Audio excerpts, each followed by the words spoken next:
12월 초에 우리가 공지가 떠요. 무슨 과 명명복 하겠다는 걸 쫙 그때 공지를 띄우고 그리고 바로 하루나 이틀 있다가 바로 원서 접수해요. 그러니까 정신이 없어요. 그게. 근데 여러분들이 그때까지 학업 계획서 정리를 안 해놓으시면 내가 대비를 할 수가 없어요. 그래서 마지막에 부랴부랴 급하게 학업 계획서를 정돈을 하게 됩니다. 조악하기 그지없을 수밖에 없어요. 경쟁력이 되지 않습니다.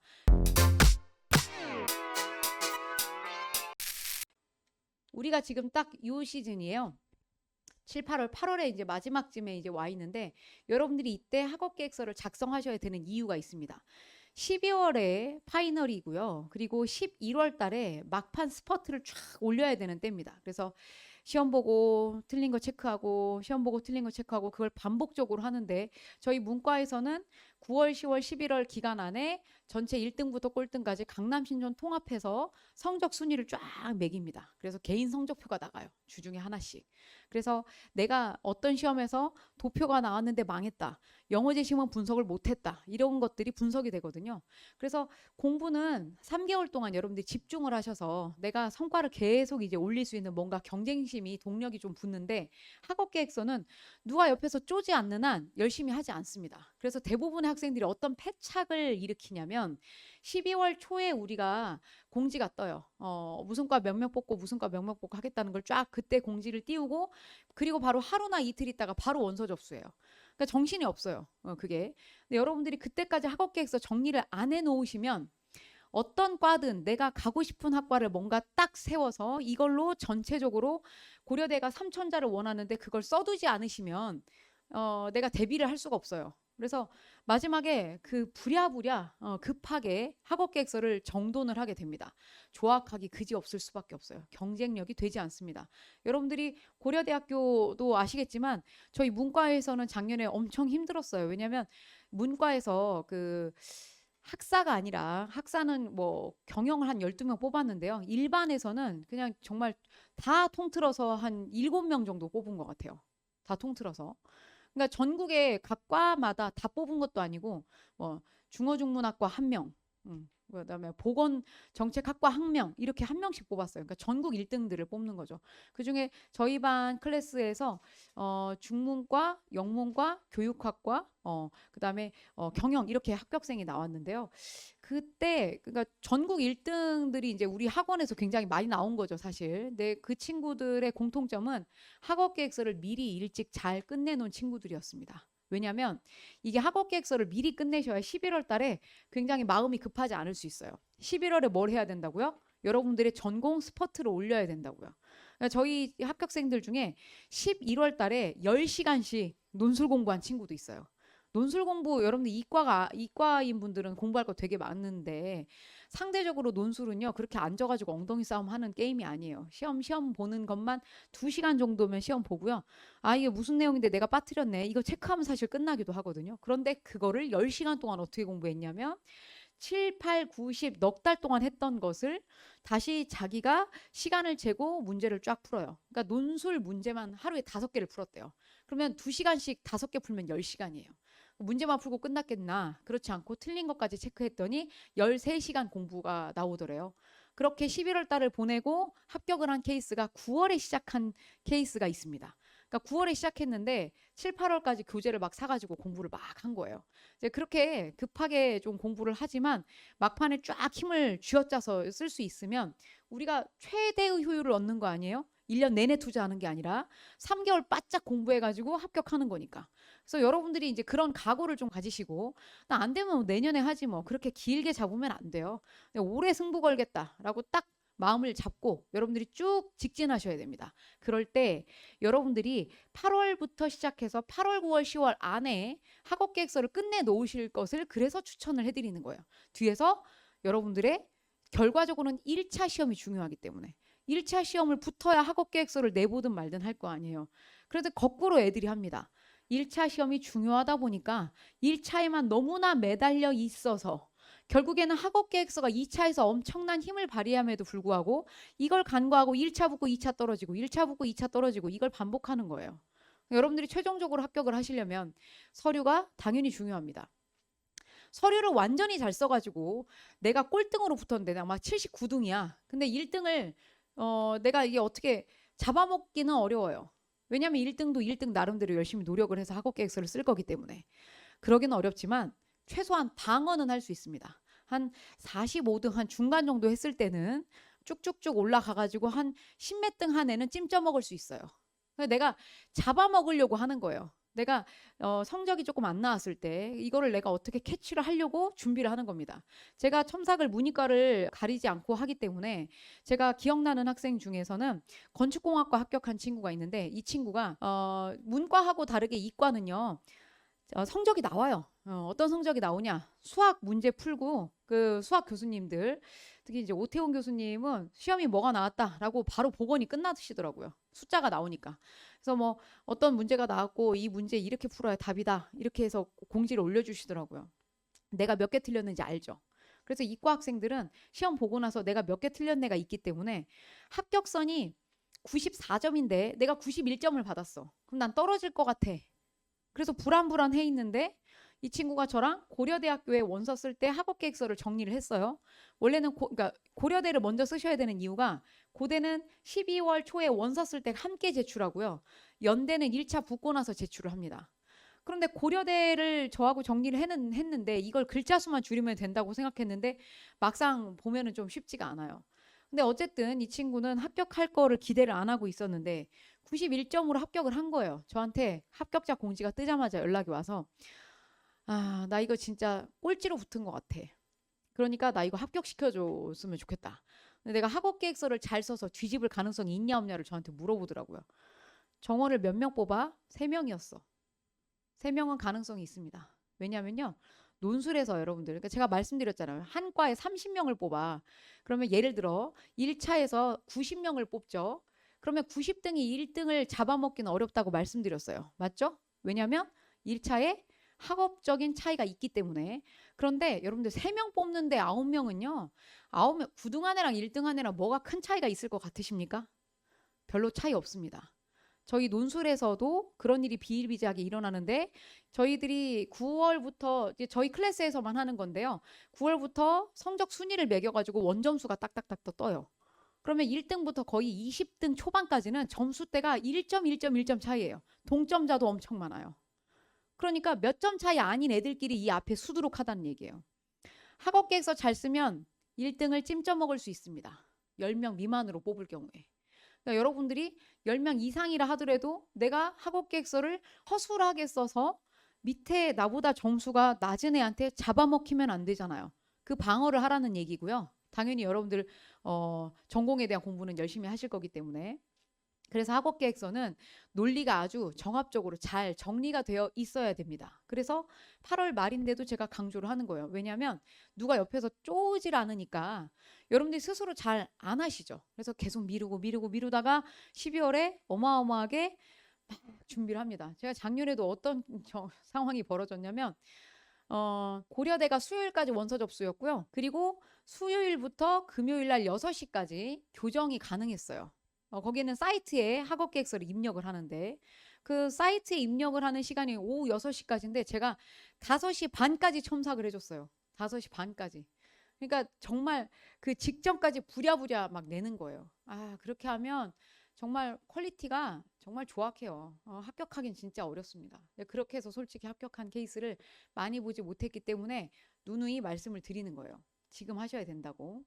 자, 3가지 항목을 물어봅니다. 지원 동기, 졸업 후의 진로 계획. 대학 중에 뭐 했니? 그 다음에 이것이 지원 전공과의 무슨 연관성이 있어? 입학 후에 너 뭐 공부 어떻게 할 거야? 자, 잘 보시면요. 여러분들이 뭘 되게 많이 놓치냐면 논술이건 학업계획서건 묻는 말에 답하는 게 최고예요. 근데 묻는 말에 답을 안 해요. 대표적으로 묻는 말에 답을 안 하는 거. 입학 후에 목표가 뭐냐고 물어봤는데 계획 쓰느라 정신이 없어. 내가 3학년 1학기 때 뭐하고 2학기 때 뭐하고 쭉 나열하는데요. 과목명 나열하는 거 가장 멍청한 방법이에요. 과목명 뭐 듣고 싶은지가 궁금하겠어요, 교수님이? 내가 지금 입학생도 아닌데? 그러니까 그게 아니라 내가 공부를 어떻게 하겠다라고 설계를 할 수 있는 친구는 똑똑한 친구라는 걸 교수님이 아는 거예요. 자, 또 하나는 계획이 지금 2번이에요. 계획. 자, 앞에 있는 계획과 뒤에 있는 계획은 다릅니다. 뒤에 있는 계획은 너 공부의 계획을 얘기해봐인 거고요. 여기서는 너 진로에 대한 계획을 얘기해봐요. 잘 구분하셔야 돼요. 근데 맨날 헷갈려. 진로에 대한 계약 쓰라고 했는데 공부 계획을 여기다 쭉 나열하고 있고, 여기서 갑자기 나는 어떤 진로, 어떤 직업군으로 내가 사회에서 뭐 활동하겠다 뭐 이런 얘기를 써요. 장황하게. 의미가 하나도 없습니다. 정확해요. 물어보는 거에 대한 답을 쓰시면 돼요. 동기가 뭐야? 너 왜 오려고? 그러니까 왜 오려고라는 건 교수님들 다 알고 있어. 우리가 연고대인데 당연히 연고대 타이틀을 따고 싶지. 우리 중에 아닌 사람이 있어요? 그런 건 의미가 없습니다. 나는 연세대학교 타이틀이 필요해. 안 뽑혀요, 당연히. 그런 게 아니라 난 정확하게 너네 대학에서 이걸 공부하는데 난 이게 필요해. 왜냐하면 나는 내가 B가 필요한데 난 A까지 우리 전적대학에서 공부를 했어. 그런데 우리 대학에 B를 안 가르치네. 혹은 B가 있는데 약하네. 방향성이 B가 아니라 C네. 이게 논리예요. 그래서 나는 B를 공부하고 싶으니까 너네 학교에 가는 거야. 나는 B가 부족해. 부족함을 정확하게 인지하는 친구가 현명하다고 생각하고 공부의 방향성이 구체화되어 있다고 생각을 합니다. 그래서 여러분들이 왜 지원하느냐를 물어보는 거예요. 대학 중에 활동이 뭐였냐? 지원 전공과의 연관성. 이거 똑같은 걸 연세대학교에서 물어봐요.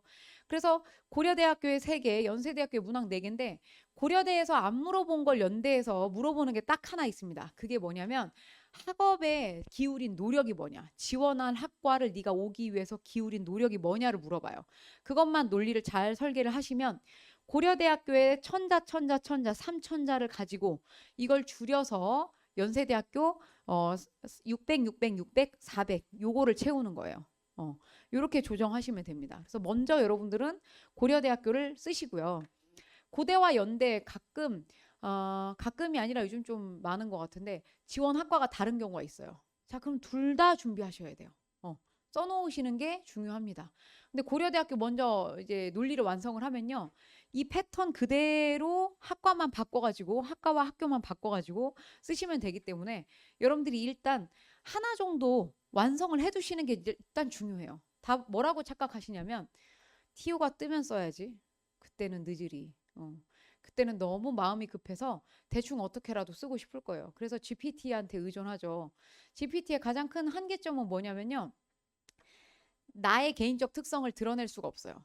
문장은 엄청 수려하죠. 왜? 전체 인터넷 서버에 있는 걸 싹 다 긁어서 얘가 가져올 건데 얼마나 문장을 잘 쓰겠어요. 수려해요. 아주 보편적인 흐름으로 글을 잘 씁니다. 그런데 그건 보편이지 내가 왜 이 학과에 지원했는지가 드러나지 않습니다. 그래서 GPT를 돌려는 보되 참고는 할 수 있으나 이걸 그대로 갖다 쓰는 건 일단 고려대는 사이트에 입력을 하기 때문에 GPT 킬러를 돌립니다. 그리고 심지어는 뭐도 걸리냐면요, 우리 학생 중에 2023년에 지원을 했다가 떨어졌어요. 그래서 2024년에 같은 과 같은 학교를 다시 지원했어요. 유사성이 걸렸어. 너 유사성 80% 걸렸는데 소명해 라고 연락이 왔어요. 그래서 제가 얘기했죠. 너 이거 왜 이렇게 뜬 거냐 물어봤더니 애가 이제 그걸 가지고 왔으니까 자기 어떡하냐고 난리가 났다고. 이 유사성 소명이라고 하는 것은 일단 우리 학교 서버에 입력이 되어 있는 자소서와 네가 제출한 것이 일치율이 이렇게 높아. 너 어디 인터넷에 베낀 거 아니야?를 경고를 때리는 거예요. 그래서 이 친구가 뭐라고 소명했냐? 내 거다. 내가 작년에 여기 똑같은 데를 썼다. 그래서 자기가 작년에 쓴 거를 다시 제출했어요. 이 친구 떨어졌어요. 이유는 뭘까요? 여러 가지가 있지만 말은 안 해주지만 추론해 볼 수 있는 건 있습니다. 1년 동안 바뀌는 게 하나도 없어요. 발전이 없는 학생은 뽑을 수 없죠. 여러분들이 1년 안에 같은 과를 2번 지원을 한다. 그러니까 2년 사이에 같은 과를 똑같이 지원한다고 했을 때 내가 내 자소서도 걸린다는 거예요. 이게 돌린다는 거죠, 지금. 그래서 여러분들이 고려대학교는 좀 신경을 좀 쓰셔서 내가 스스로 내 문장을 만들어 가지고 제출을 해야 된다. 이게 그럴 수밖에 없는 게 지원 동기라고 하는 걸 쓰려면 에피소드가 들어갈 수밖에 없어요. 여기서 동기가 뭐야? 내가 A라는 과목을 듣다가 진로가 바뀌었네? 내가 A라는 활동을 해가지고 내가 여기서 꿈이 구체화가 됐네? 자, 이런 것들은 정말 개인적인 나만의 경험이에요. 이걸 써야 되는데 이거 없으면 개인이 드러나지 않기 때문에 이 친구가 두드러지게 느낌을 돋보이게 말하자면 인상을 사로잡을 수가 없다는 얘기죠. 그래서 여러분들이 개인적으로 나 왜 학교를 왜 바꾸려고 하지? 정확하게는 연고대를 진짜 왜 가고 싶은가? 저 너무 재밌게도 학업 계획서를 쓰다가 이 학교 이 학과를 더 가고 싶다고 말하는 친구들이 많아요. 고려대는 진짜 이런 활동들이 많네. 너무 좋다. 저희 제자들 중에서는 지방대 출신도 있고요. 그리고 학은대 출신들도 많습니다. 작년에도 지방대학교 경영학과 다니던 친구가 학사로 고대 경영을 합격을 했는데 당연히 너무 좋아하죠. 퀄리티는 다를 거라고 장담해요. 그런데 이런 거 있죠. 서성한 학생들도 요새는 편입을 합니다. 서강대 졸업한 이과 학생이 저희 문과로 연대 경영을 들어갔어요, 이번에. 들어갔는데 무슨 얘기를 하냐면 이래서 연세대구나라는 생각을 한다. 그래서 왜 그러냐 물어봤더니 매일매일 학교 계정으로 이제 새 계정을 만들어서 학교에 이제 등록을 해놨대요. 자기 메일을. 매일 무슨 활동이 진짜 페이지가 가득 차게 몇 페이지를 한 3페이지 정도 매일 지운다는 거야. 그래서 이런 활동이 있는데 지원할 사람, 이러한 프로그램이 있는데 참여하실 분, 이런 것들이 계속 공지가 뜬대요. 그래서 본인도 인턴 활동이나 이런 것들을 한 학기 사이에 굉장히 많이 하게 되었고, 일반 수업 이외에도 다양한 프로그램들을 접할 기회가 너무 많아서 이게 지금 서성한하고 다른 차이다. 퀄리티가 다르다. 활동이 많을 수밖에 없다. 이런 얘기를 하더라고요. 그래서 요새 연구대를 졸업한 친구들이 요즘 아시죠? 블라인드로 오히려 그 신입사원을 뽑았을 때 블라인드인데 뽑고 나면은 뭔가 이 지원자들의 스펙이 굉장히 좋아서 그리고 능력만 본다 해서 뽑고 났더니 스카이가 더 많더라. 이런 얘기들이 많아요. 이유가 뭐냐면 그 친구들이 훌륭해서이기도 하겠지만 그 학생들이 거기에 다니면서 훌륭해져요. 왜? 시스템이 잘 돼 있기 때문에. 근데 그것 때문에 우리가 연고대를 가려고 하는 거예요. 그걸 여러분들이 정확하게 인지하시고 혹시 재학생 친구가 있다면 그 친구 계정을 조금 빌려서 너네 학교에 어떤 프로그램이 있는지 샅샅이 조사해 보시면 돼요. 그리고 요즘에는 정보가 많이 나와 있기 때문에 유튜브든 뭐든 간에 여러분들이 신경만 쓰시면 그 학과에 대한 정보는 다 캘 수 있습니다. 보다 보면 학교 가고 싶어질 거예요.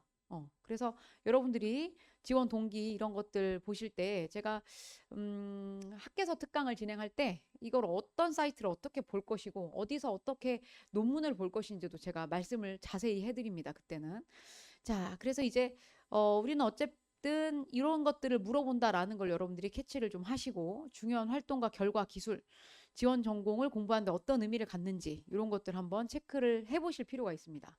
그리고 세 번째 입학 후 학습 목표 및 계획.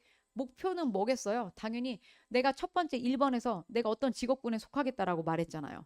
그러니까 이거를 하려면 내가 3, 4학년 때 어떤 목표를 달성해야 된다가 있을 거예요. 그거 없으면 안 뽑는다는 뜻입니다.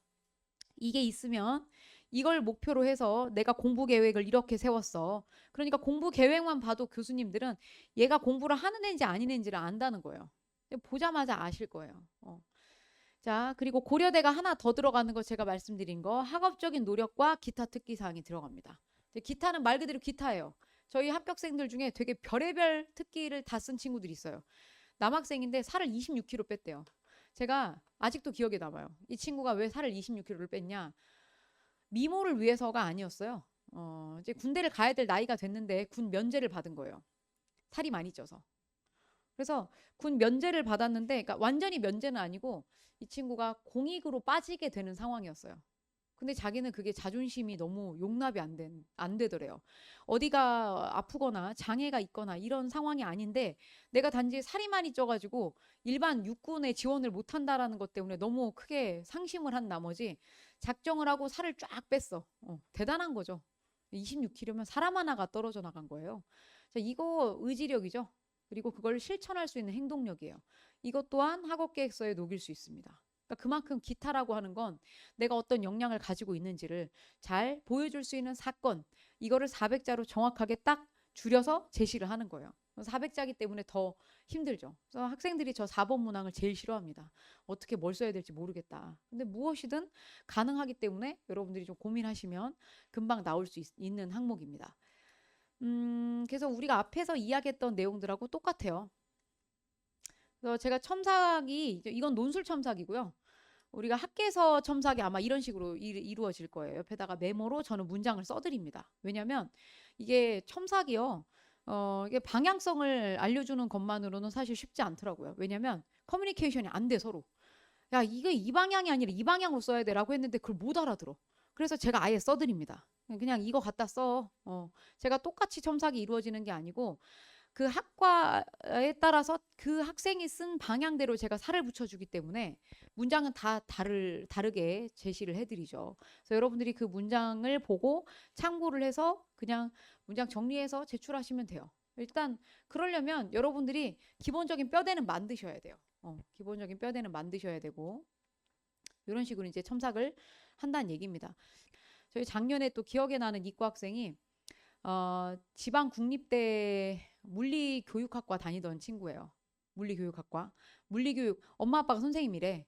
그래서 저도 그 분위기 아는데요. 저희 엄마 아빠도 학교 선생님이어서 그 학교 선생님 되는 게 그냥 여자한테는 가장 편안한 길이다. 계속 저에게 종용했죠. 그 친구에게도 똑같은 가스라이팅을 하셨더라고요. 근데 나는 학교 선생님이 싫다. 박차고 나오고 싶대. 그러면 한번 해봐라. 그래서 전공을 진짜 열심히 공부했고요. 학업 계획서도 굉장히 논리정연하게 잘 정리해서 연고대 물리학과를 둘 다 붙었어요. 이 친구는 꿈이 달라지는 거죠. 이 친구는 미래가 달라지는 거죠. 그렇죠? 부모님의 말대로 학교 선생님 하는 거 되게 좋겠지만 그건 내 꿈이 아니잖아요. 여러분들 스스로가 목표의식을 가지고 내가 진짜로 어떤 걸 실현할 수 있는 의지와 용기가 있는지를 다시금 고민해 보시고요. 여러분들이 그 의지가 있으면 노력하시면 됩니다. 그거는 뇌 구조도 바꿔요. 지금 하면은 딱 좋을 나이이긴 합니다. 그래서 걱정하지 마시고 여러분들이 고민은 짧게 하시되 행동은 빨리 옮기시길 바라면서 모두가 합격하실 수 있을 거라고 저는 생각하고 여러분들의 창창한 미래를 축복하면서 이 시간 마치도록 하겠습니다. 감사합니다. 수고하셨습니다.